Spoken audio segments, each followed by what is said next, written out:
আসসালামু আলাইকুম, সবাই কেমন আছেন? আল্লাহর রহমতে ভালো আছি। তো আজকে বানিয়েছি হচ্ছে লুচি আর হচ্ছে আলুর দম। তো আমি আলুর দমের রেসিপিটা অবশ্যই আপনাদের সাথে শেয়ার করব।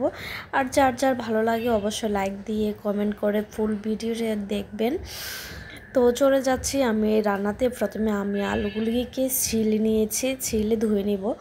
আর এখানে যা যা লাগছে পেঁয়াজ, কাঁচামরিচ, টমেটো আর হচ্ছে একটু গরম মশলা। আমি তেল দিয়ে গরম মশলা, দারচিনি, এলাচ, তেজপাতা যা যা লাগে আর কি ওগুলি দিয়ে, আর হচ্ছে পেঁয়াজ দিয়ে দিয়েছি। পেঁয়াজ আর হচ্ছে কি বলে টমেটো দিয়ে ভালো করে কষিয়ে নিলাম। কষিয়ার পর দিয়ে দিয়েছি হচ্ছে রসুন বাটা, আদা বাটা, একটু পেঁয়াজ বাটা দিয়ে ভালো করে কষিয়ে নিয়েছি। সাথে দিয়েছি হচ্ছে আপনার টমেটো পেস্ট ভালো করে দিয়ে কষিয়ে নিয়েছি। কষানোর আগে আমার একটা জিনিস স্কিপ হয়ে গেছে, সেটা হচ্ছে আমি টক দই দিয়েছি। আর টক দই সবার লাস্টে দিবেন, দিয়ে ফেটে ভালো করে এরপর পানি দিয়ে দিবেন। আর এখানে হচ্ছে আমি গুঁড়া মশলা দিয়েছি, একটু হলুদ গুঁড়া, মরিচ গুঁড়া, ধনিয়া গুঁড়া, জিরা গুঁড়া দিয়ে ভালো করে আমি কষিয়ে এরপর হচ্ছে এখন পানি দিয়েছি। পানি দিয়ে এখন ভালো করে ঢাকনা দিয়ে কষিয়ে নিব। দেখেন আমি ঢাকনা দিয়ে একটু পর নাড়া দিচ্ছি যাতে কষানো হয়ে যায়। আর এখানে হচ্ছে আমার মূল কাজ, আমি কিভাবে আলুটা দেখেন একটু বড় বড় করে আলুটা কেটেছি একটু চাক করে। আর মেন প্রসেস হচ্ছে এটা, আপনারা কিভাবে আলুটা ভাজবেন। আমি আলুতে হচ্ছে যে একটু লবণ, হলুদ আর হচ্ছে তেল তিনোটা দিয়ে ভালো করে মেখে নিয়েছি। মেখে এরপর রেখে দিয়েছি। আর আগে হচ্ছে আমি ওই যে মশলাটা দেখেন গ্রেভিটা, আমি মশলাটা কষিয়ে নিয়েছি, কারণ আলু ছিলতে একটু সময় লাগে।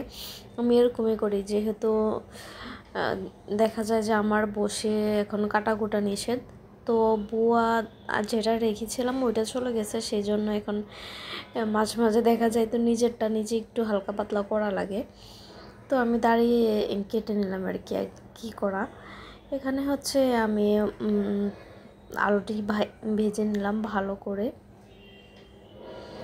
ভেজে এরপর হচ্ছে এখানে অনেকগুলি তেল ছিল, আমি আর তেলগুলি দিয়ে নেই, শুধু আলুটি দিয়ে ভালো করে আবার কষিয়ে নিব।